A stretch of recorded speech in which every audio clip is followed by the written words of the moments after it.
नमस्कार दोस्तों, मैं देवेश शुक्ला आप सभी का स्वागत करता हूं आपके अपने यूट्यूब चैनल पर। मेरे प्यारे दोस्त, आज हम चर्चा करने वाले हैं एमए थर्ड सेमेस्टर के गृह विज्ञान के पेपर नंबर 2 के ऊपर। ठीक है, किसके ऊपर चर्चा करने वाले हैं?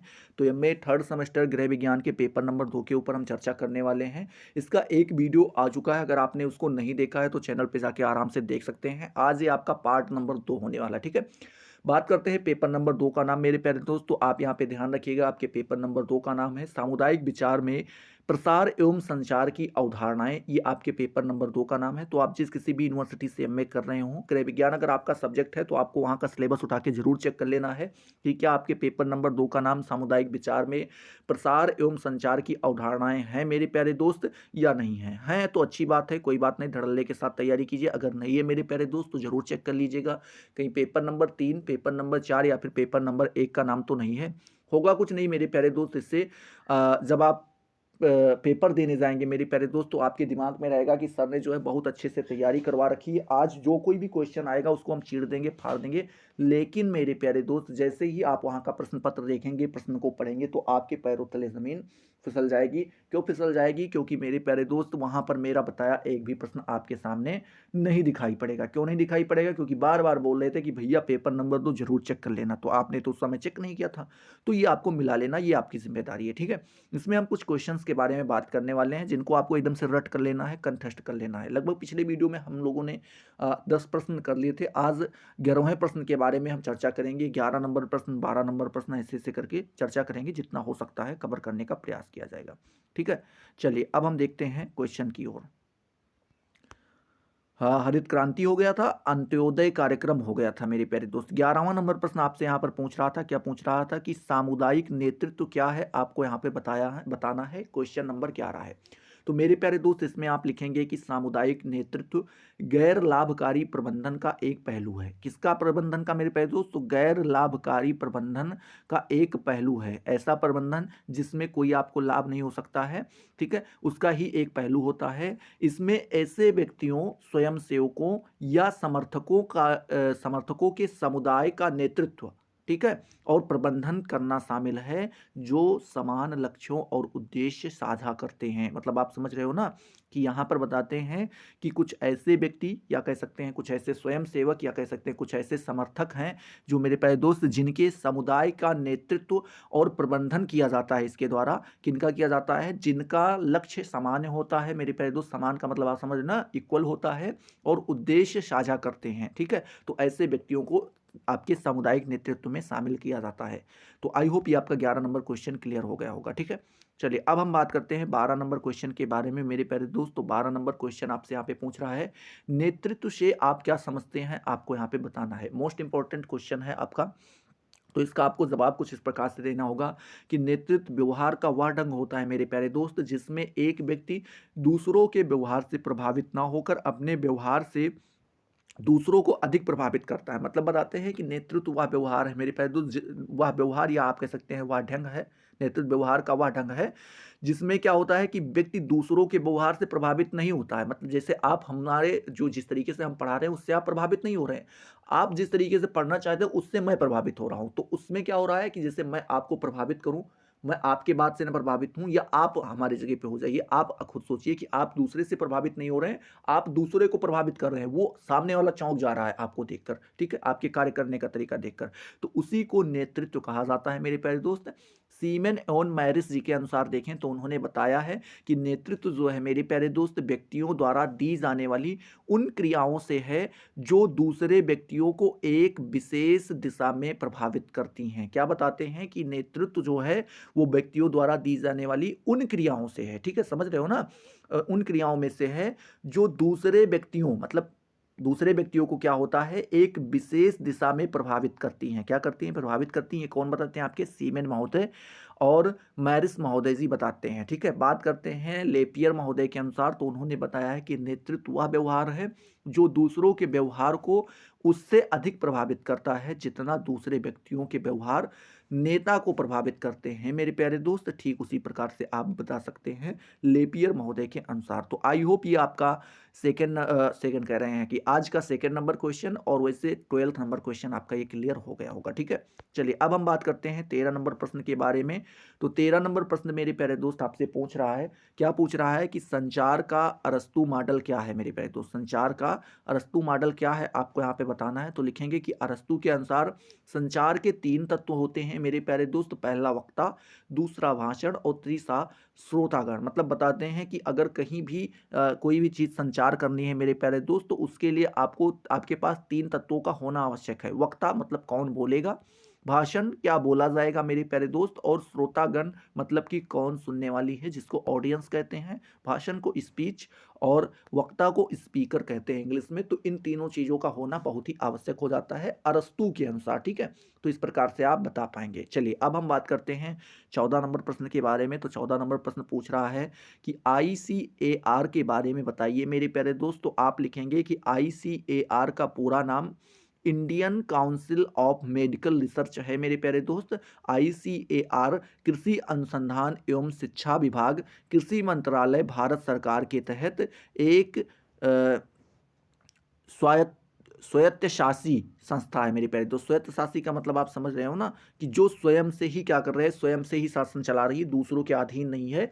यह देश में बागवानी, ठीक है, उसके बाद मत्स्यिकी, मत्स्यिकी का मतलब होता है कि मत्स्य पालन, जिसे आप कहते हैं मछली का पालन करवाना, पशु विज्ञान, पशु विज्ञान सहित कृषि के क्षेत्र में समन्वय, मार्गदर्शन एवं मेरे प्यारे दोस्त अनुसंधान, प्रवर्धन तथा शिक्षा के लिए एक सर्वोच्च निकाय है। मतलब बताते हैं कि जो ये ICR है आपका मेरे प्यारे दोस्त, ICR जिसको Indian council of medical research आप कहते हैं यहाँ पर मेरे प्यारे दोस्त, ठीक है, इसको ये बताते हैं कि ये बताते हैं कि ये जो अनुसंधान है आपका मेरे प्यारे दोस्त, कि ये कृषि अनुसंधान और शिक्षा विभाग, कृषि मंत्रालय, भारत सरकार के तहत क्या है, स्वायत्तशासी मतलब स्वयं से चलाने वाला ये है। आगे बताते हैं कि यह देश में बागवानी, ठीक है, बागवानी का मतलब समझ लो पेड़ों को लगवाना, मत्स्यिकी मतलब मछलियों का पालन करवाना, पशु विज्ञान का मतलब आप समझ ही रहे होंगे, जानवरों से संबंधित, सहित कृषि के क्षेत्र में समन्वय मेरे प्यारे दोस्त। उसके बाद मार्गदर्शन मतलब आपको कैसे कार्य करना है उसके बारे में, अनुसंधान, प्रबंधन तथा शिक्षा के लिए एक सर्वोच्च क्या है मेरे प्यारे दोस्त, निकाय है। इस प्रकार से आप बता सकते हैं ICAR के बारे में। 15 नंबर प्रश्न पूछ रहा है कि प्रसार का अर्थ बताइए। तो बताएंगे कि डगलस एस्मिंजर महोदय के अनुसार देखें मेरे प्यारे दोस्त, डगलस स्पेंजर के शब्दों में देखें तो उन्होंने बताया है कि प्रसार एक ऐसी शिक्षा है जिसका उद्देश्य उन व्यक्तियों की अभिवृत्तियों तथा अभ्यास, जिसे हम पद्धति कहते हैं, में परिवर्तन लाना है जिनके साथ कार्य किया जाता है। मतलब यहाँ पे बताते हैं कि प्रसार क्या है मेरे प्यारे दोस्त, यह एक ऐसी शिक्षा होती है जिसका उद्देश्य केवल यही होता है कि उन व्यक्तियों की अभिवृत्तियों में हमें, या आप उन कह सकते हैं उनके अभ्यास में हमें परिवर्तन ले आना है। किनके व्यवहार में और किनकी अभिवृत्तियों में, तो जिनके साथ कार्य किया जाता है। ये आपके कौन बताते हैं, डगलस महोदय जी बताते हैं। ठीक है, आगे आप लिखेंगे कि प्रसार शब्द का अर्थ नवीन जानकारी, उपलब्धि, ज्ञान, विचार, तथ्य साझादारी, समझदारी, ठीक है, उसके बाद एवं आविष्कार आदि के विषय में अधिक से अधिक लोगों को जानकारी होना तथा उस जानकारी का प्रयोग करना। ठीक है, ये आपका क्या कहलाता है, यही आपका प्रसार कहलाता है, या आप कह सकते हैं यही प्रसार शब्द का अर्थ होता है। ठीक है, तो इस प्रकार से आप प्रसार के बारे में बता पाएंगे। 16 नंबर प्रश्न मेरे प्यारे दोस्त पूछ रहा है, डेवलपमेंट, कम्युनिकेशन, विकास संचार जिसे हम कहते हैं, का अर्थ आपको यहाँ पे बताना है। तो लिखेंगे कि विकास संचार की उस विकसित दृष्टिकोण को परिभाषित करता है मेरे प्यारे दोस्त, जिसके माध्यम से विभिन्न समुदायों या व्यक्ति विशेष, ठीक है, व्यक्ति विशेष को अपने जीवन को बेहतर बनाने के संबंध में सही एवं सटीक जानकारी प्राप्त होती है। ये कौन बताता है आपके, मतलब इसका संचार विकास का बताते हैं। संचार विकास संचार के उस विकसित दृष्टिकोण को परिभाषित करता है, उस चीज़ को बताता है जिसके माध्यम से हम क्या करते हैं, बहुत सारे समुदाय होते हैं या कोई एक ऐसा व्यक्ति होता है, कोई एक व्यक्ति की बात की जाए या किसी समुदाय की बात की जाए मेरे प्यारे दोस्त, को अपने जीवन को बेहतर बनाने के लिए, ये चाहे समुदाय हो या व्यक्ति हो, जब वो अपना जीवन को बेहतर बनाना चाहता है तो उस संबंध में सही एवं सटीक जानकारी प्राप्त करने के लिए उसको विकास संचार की जरूरत पड़ती है। आगे आप लिखेंगे विकास संचार मानव की भौतिक आवश्यकताओं से ही नहीं बल्कि उनके जीवन की सामाजिक दशाओं की उन्नति से भी संबंधित होता है। ठीक है, तो इस प्रकार से आप डेवलपमेंट कम्युनिकेशन या जिसे हम विकास संचार कहते हैं इसके बारे में बता पाएंगे। ठीक है, चलिए अब हम बात करते हैं 17 नंबर प्रश्न के बारे में। तो 17 नंबर प्रश्न पूछ रहा है कि विकास का आपको अर्थ बताना है। What is the meaning of development, ये क्वेश्चन है आपका। तो बताएंगे मेरे प्यारे दोस्त, विकास शब्द परिवर्तन की उस गति को दर्शाता है जिसके अंतर्गत एक अवस्था दूसरी अवस्था का स्थान लेती हुई आगे बढ़ती जाती है। मतलब बताते हैं कि विकास शब्द से अगर हम देखें तो हम इससे अर्थ निकाल सकते हैं कि परिवर्तन की वह गति है जिससे क्या होता है कि जो एक स्थिति है या एक अवस्था जो अभी है मेरे प्यारे, तो जैसे मान लीजिए आपकी अवस्था जो कुछ भी है वो क्या 4 साल बाद भी ऐसी ही रहेगी? नहीं, उसमें क्या होगा, बहुत सारे परिवर्तन आएंगे। आपके शारीरिक विकास संबंधित परिवर्तन आएंगे, मानसिक विकास संबंधित परिवर्तन आएंगे, ठीक है, सामाजिक संबंधित परिवर्तन आएंगे, आर्थिक संबंधित, तो हर प्रकार से आपके अंदर कोई ना कोई परिवर्तन आ ही जाता है। तो जो क्या थे कि आज की अवस्था का स्थान जो है वो कल चल के दूसरी अवस्था ले लेगी। तो जो दूसरी अवस्था लेगी मेरे प्यारे दोस्त वही आपका विकास कहलाता है। लिखते हैं हर परिवर्तन विकास नहीं होता, हर प्रकार का परिवर्तन क्या विकास नहीं होता। जब परिवर्तन एक निश्चित लक्ष्य की ओर आयोजित ढंग से होता है तो उसे विकास कहते हैं। मतलब कह रहे हैं कुछ भी बदल जाए तो उसको आप विकास नहीं कहेंगे। एग्जाम्पल के तौर पे आप मान लीजिए कोई व्यक्ति है, ठीक है, भगवान ऐसा कुछ भी किसी के साथ ना करे, लेकिन एग्जाम्पल के तौर पे हम पढ़ रहे हैं कि मान लीजिए कोई व्यक्ति है, अच्छा खासा हट्टा कट्टा है, चल फिर रहा है, ठीक है, आगे चल के साल 2 साल में उसके साथ कोई हादसा हो जाता है, हाथ पांव कट जाए, कुछ भी हो जाए, तो अभी उसके अंदर परिवर्तन हुआ कि नहीं हुआ ये बताओ? हाथ नहीं है एक उसके पास तो परिवर्तन हो ही गया। लेकिन इसको डेवलपमेंट थोड़ी ना कहोगे कि और भैया तुम तो बहुत विकास के, एक हाथ है गायब कर दिया, ऐसा तो कह नहीं सकते हो। ठीक है, तो ये क्या होता है कि सभी चीज को, सभी परिवर्तन को हम डेवलपमेंट या विकास नहीं कह सकते हैं। लेकिन लेकिन जो क्या हो मेरे प्यारे दोस्त, एक निश्चित लक्ष्य की ओर आयोजित ढंग से चलता हो उसे हम क्या कह सकते हैं? विकास कह सकते हैं, डेवलपमेंट कह सकते हैं। ठीक है, चलिए, तो आई होप ये आप विकास के बारे में भी समझ गए होंगे। ठीक है, आस पड़ोस के विकास का नाम मत सोचिएगा कि हाँ विकास के बारे में जानना है। ठीक है, नहीं, लिख देना एकदम जाके वहां पे। 18 नंबर प्रश्न पूछ रहा है कि संचार का अर्थ बताइए। What is the meaning of आपका क्या संचार? संचार को अंग्रेजी में क्या कहेंगे? कम्युनिकेशन, हाँ जो कुछ भी कहें। ठीक है, चलिए, हाँ लिखेंगे इसमें कि संचार एक ऐसी प्रक्रिया है जिसमें एक व्यक्ति दूसरे व्यक्ति के साथ पारस्परिकता के आधार पर इस प्रकार अपने बातों, विचारों, तथ्यों, अनुभूतियों को बांटता है कि उसका सामान्य अर्थ निकल सके। ठीक है, ये आपका क्या है? संचार का अर्थ है। फिर से आप सुनिएगा, संचार बताते हैं एक ऐसी प्रक्रिया है, प्रक्रिया का मतलब आप समझ रहे हो ना, एक ऐसा मूवमेंट है आप कह सकते हैं जिसमें एक व्यक्ति दूसरे व्यक्ति के साथ, जैसे कोई बैठा है, मैं बैठा हूं और आप बैठे हैं, दोनों लोग आमने सामने बैठे हैं, तो एक व्यक्ति दूसरे व्यक्ति के साथ पारस्परिकता के आधार पर इस प्रकार अपने बातों, मतलब अपने बात को, अपने विचार को, अपने तथ्य को, अपनी अनुभूतियों को क्या करता है? बांटता है। हम आपसे कह रहे हैं, आप हमसे कह रहे हैं कि उसका सामान्य अर्थ निकल सके। और मैं इस प्रकार से बता रहा हूँ कि जिसका एक सामान्य अर्थ निकल रहा है और आप भी इसी प्रकार से बता रहे हैं। यही आपका क्या कहलाता है? संचार कहलाता है। यही संचार का अर्थ होता है। हालैंड के अनुसार देखें तो उन्होंने बताया है मेरे प्यारे दोस्त,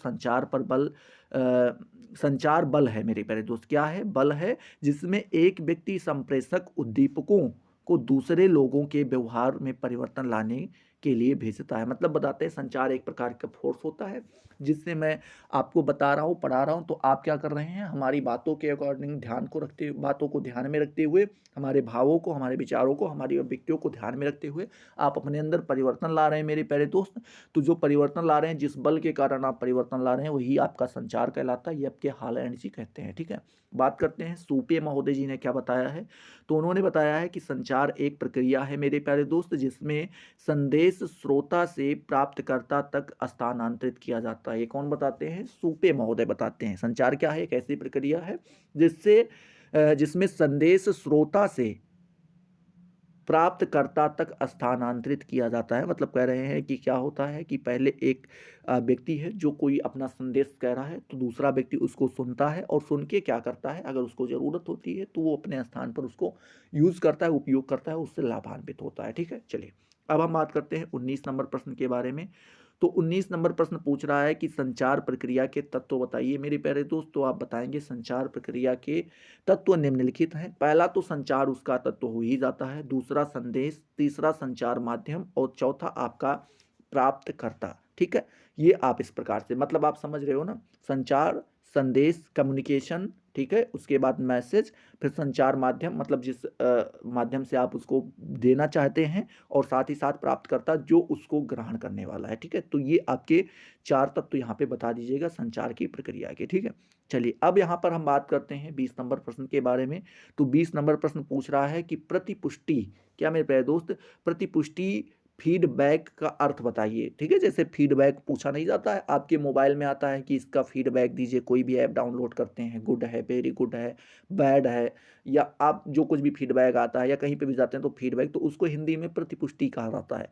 तो आप यहाँ पर लिखेंगे कि प्रतिपुष्टि संचार के उस प्रवाह का प्रतीक है मेरे प्यारे दोस्त, जो श्रोता से संचारक को प्राप्त होता है। क्या होता है? संचारक को, श्रोता जो बैठ के आपकी बातों को सुन रहा है, जैसे आप हमारी बातों को बैठ के सुन रहे हैं, तो आपसे जो हमें प्राप्त हो रहा है, ठीक है, क्या हो रहा है, जो प्रतीक आपके वह प्रवाह का प्रतीक है मेरे प्यारे दोस्त, वो भाव आपका जो आपका हमारे पास आ रहा है कि सर आप अच्छा पढ़ा रहे हो, गलत पढ़ा रहे हो, बढ़िया पढ़ा रहे हो, नहीं बिल्कुल गड़बड़ी गड़बड़ पढ़ा रहे हो, तो जो ये हमें मिल रहा है यही क्या होता है, आपका प्रति पुष्टि होता है।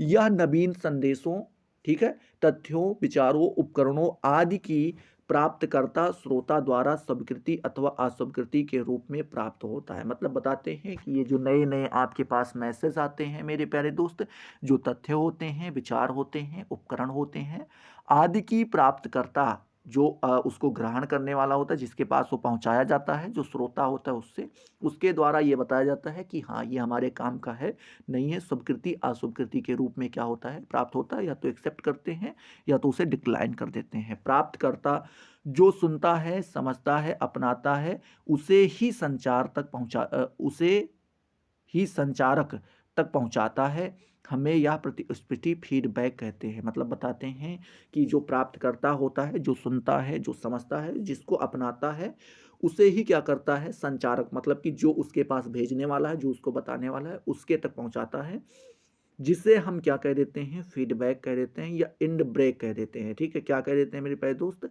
इंड ब्रेक भी इसका एक नाम हो जाता है। ये आपको यहाँ पे ध्यान में रखना है। बात करते हैं 21 नंबर प्रश्न के बारे में। तो 21 नंबर प्रश्न आप बताएंगे कि राष्ट्रीय प्रसार सेवा क्या है, आपको यहाँ पे बताना है मेरे प्यारे दोस्त। तो आप बताएंगे राष्ट्रीय प्रसार सेवा 1953 में लागू की गई है।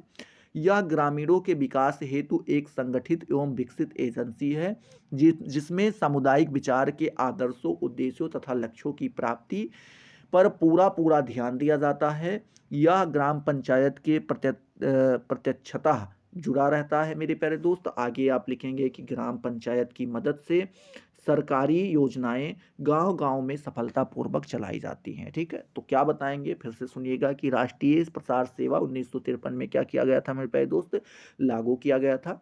यह ग्रामीण मतलब गांव के विकास के लिए क्या क्या करता है मेरे प्यारे दोस्त, एक संगठित एवं विकसित एजेंसी है। क्या है? एक संगठित और विकसित एजेंसी है, जिसमें सामुदायिक विचार, क्या मेरे प्यारे दोस्त, सामुदायिक विचार के आदर्शों, उद्देश्यों तथा लक्ष्यों की प्राप्ति पर पूरा ध्यान दिया जाता है। यह ग्राम पंचायत से प्रत्यक्षतः जुड़ा होता है। मतलब किससे जुड़ा होता है, ये बताते हैं कि जो ग्राम पंचायत होता है मेरे प्यारे दोस्त, उससे ये डायरेक्ट जुड़ा होता है। आगे बताते हैं कि ग्राम पंचायत की मदद से सरकारी योजनाएं, ग्राम पंचायत की मदद से जो भी सरकार द्वारा योजनाएं लाई जाती हैं, गांव गांव में सफलतापूर्वक चलाई जाती हैं। किसके द्वारा? राष्ट्रीय प्रसार के द्वारा। तो आई होप ये आपका 21 नंबर क्वेश्चन भी क्लियर हो गया होगा। अगर क्लियर हो रहा है मेरे प्यारे दोस्त, तो फटाफट वीडियो को लाइक करो, अपने दोस्तों के साथ शेयर करो। अभी तक अगर आपने चैनल को सब्सक्राइब नहीं किया तो सब्सक्राइब करके बेल वाले आइकन को जरूर प्रेस कर दो, जिससे आपको सारी नोटिफिकेशन मिलती रहे और आप उनसे लगातार लाभान्वित होते रहें। तो चलिए अगले वीडियो में मिलते हैं नए जोश, नए टॉपिक के साथ। तब तक के लिए जय हिंद, जय भारत।